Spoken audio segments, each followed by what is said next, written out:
ప్రతి సమావేశంలో మా stand clear, BRS party stand clear. GO ద్వారా ప్రక్రియ జరగదు.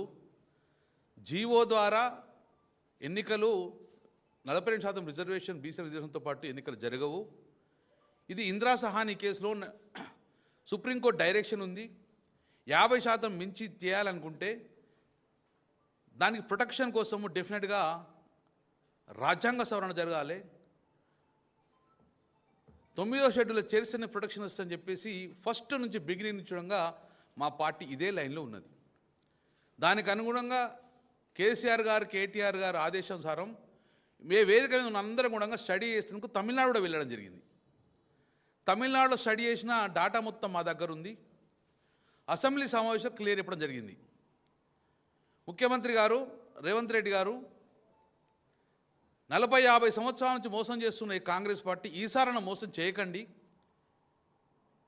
మమ్మల్ని అన్యాయం చేస్తే సహించము, అవమానం చేస్తే సహించము, అన్యాయం చేస్తే సహిస్తున్నాం కానీ అవమానం చేస్తే సహించము, ఈరోజు 40% ఇచ్చే బాధ్యత మీదే అని చెప్పడం ద్వారా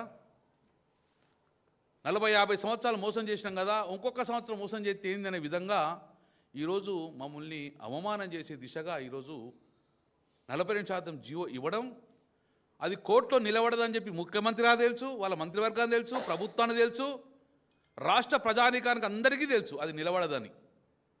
నేను అసెంబ్లీలో అదే చెప్పాను, నిలబడదంటే పిల్లి శాపనార్థాలు పెడతానమని ఒక మంత్రి లేచిండు, ఇంకో మంత్రి మాట్లాడాడు పాజిటివ్గా ఆలోచించు అన్నాడు. మేము పాజిటివ్గానే ఆలోచించడం కాబట్టి మాకు అవమానం జరగద్దని చెప్పి మీకు 2-3 సూచనలు చేశాం.